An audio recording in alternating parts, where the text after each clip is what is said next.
Hey guys!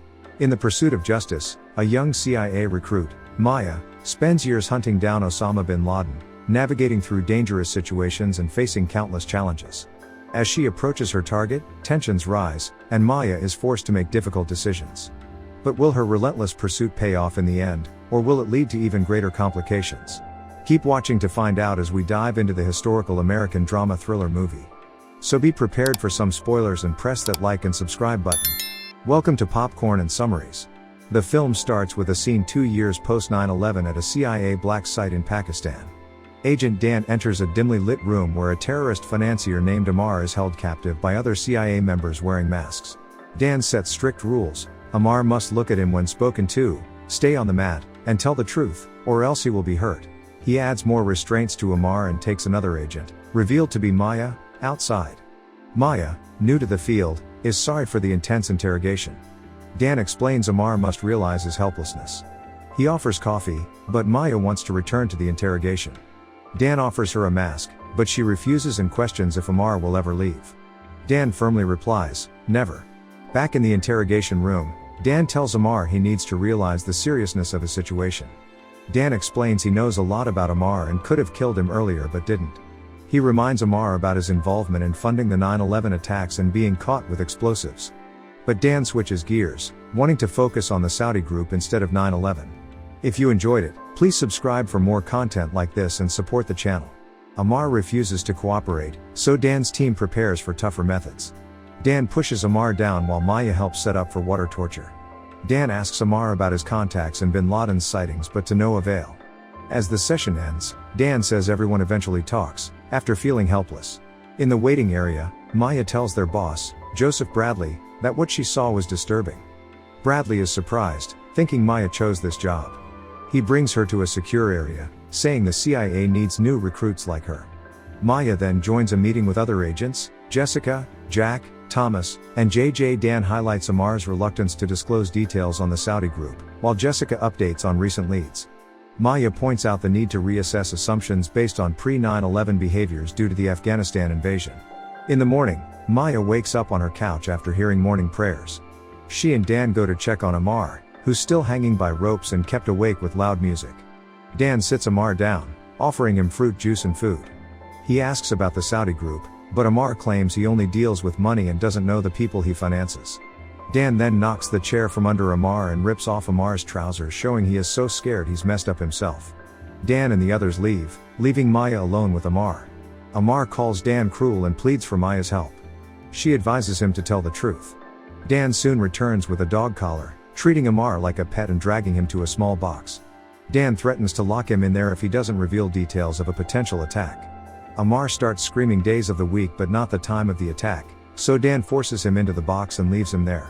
On May 29, 2004, Al-Qaeda terrorists attack civilians in Khobar, Saudi Arabia, aiming at non-Muslims and Americans. Jessica, Dan, and Maya watch the aftermath on video. Jessica reassures Dan, but he feels guilty because Ammar, their prisoner, is connected to the incident.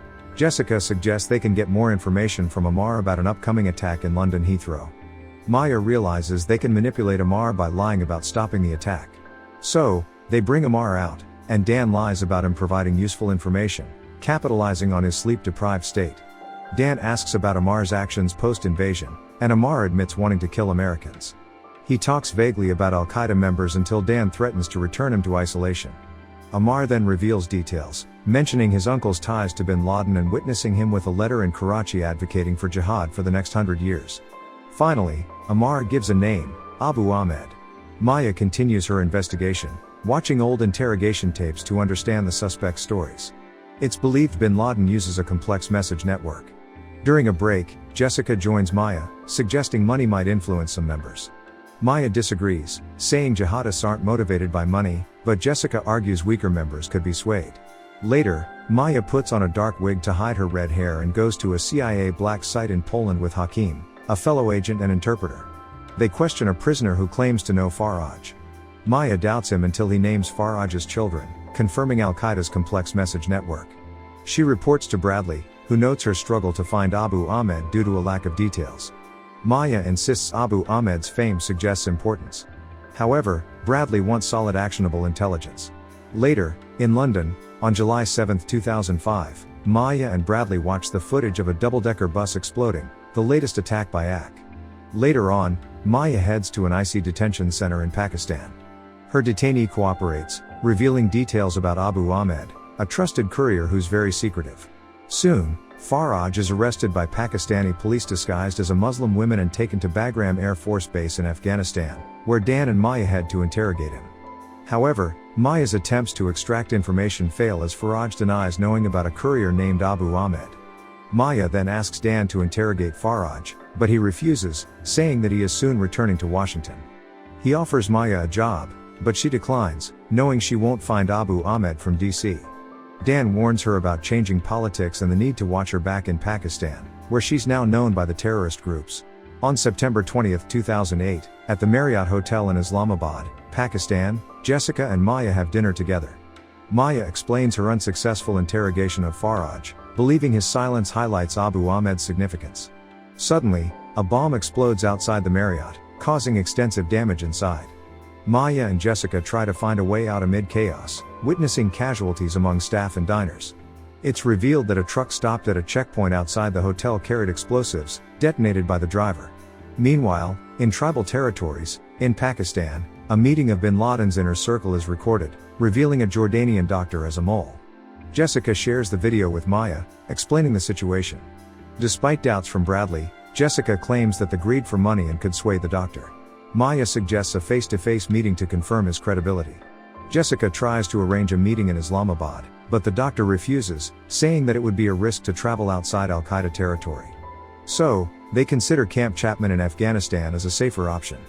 Maya declines Jessica's invitation to go with her, respecting her leadership. Later, Jessica meets with CIA agent John in Afghanistan, discussing the doctor's potential. They toast to their first major breakthrough since 9/11. Jessica believes the doctor could be treating bin Laden soon, with the promise of $25 million as leverage.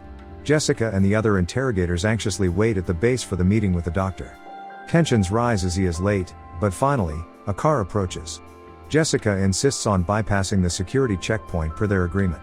However, when the car's occupant refuses to comply with soldiers' orders and detonates a bomb, claiming the lives of Jessica, John, and others, Maya learns of the bombing and is devastated.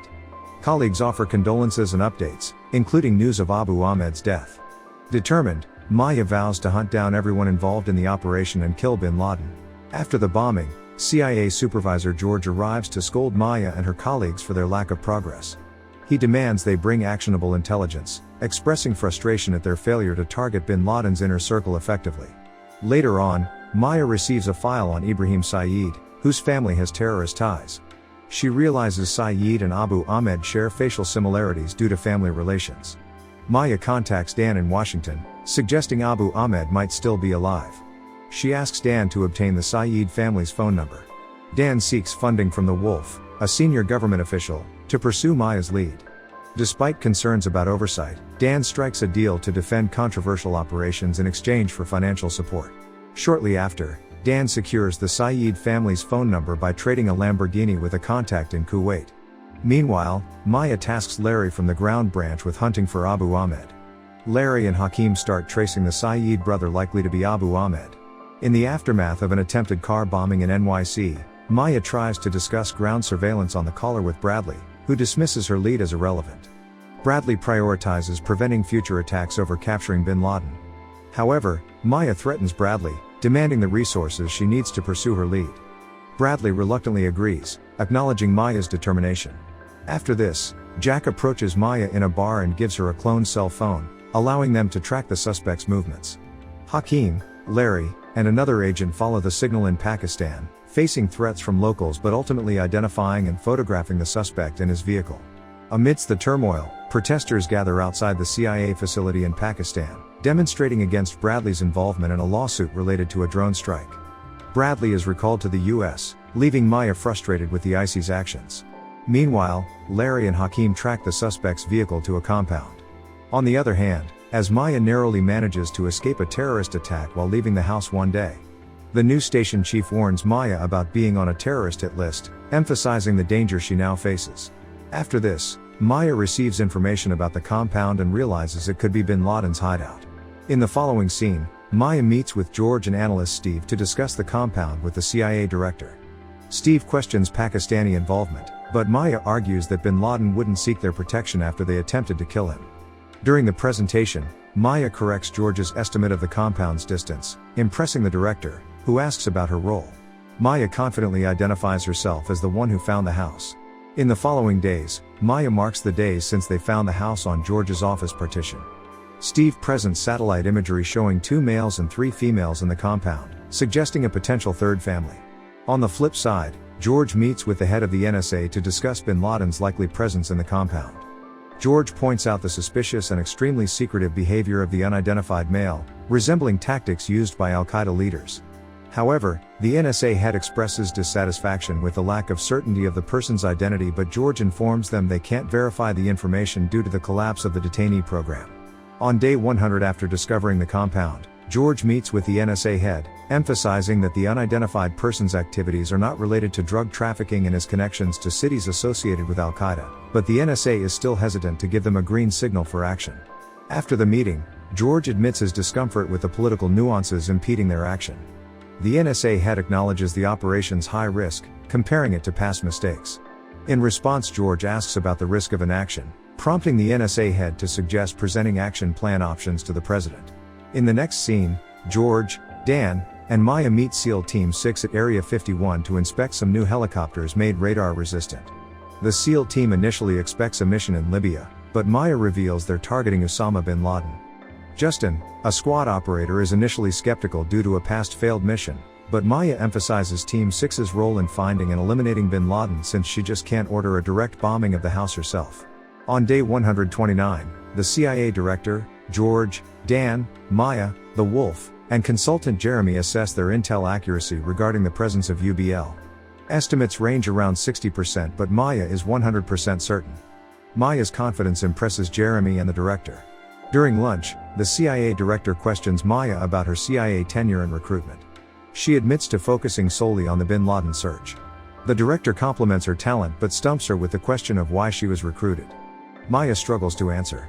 On May 1, 2011, at the forward operating base in Afghanistan, SEAL Team 6 prepares for their mission as stealth choppers are readied. Patrick, Justin, and the rest of the team clean weapons and joke around while Maya and Hakeem supervise. Maya's confidence in the intelligence convinces Patrick that the mission is solid. Soon after, the team boards 3 helicopters and flies toward the compound. However, one helicopter is caught in an updraft during landing and crash lands. The soldiers are shaken but unhurt, so they proceed to search the compound. Moving through the buildings, the SEALs engage anyone reaching for a weapon, including men and some women. They gather the children and women in one room. As locals start gathering near the compound, Hakeem warns them to stay back, first with a megaphone and then directly in English. Meanwhile, Justin discovers an office filled with files and computers, a significant intelligence find. On the other hand, Patrick and the others continue searching the main building. Jared, another soldier, softly calls out Osama repeatedly on the 3rd floor until a man appears. Jared shoots the man, and Patrick confirms the kill, removing their mask to identify the possible positive ID. Their squad commander radios in, informing them they have 6 minutes to gather intel and the body before the Pakistan Air Force responds to the crash.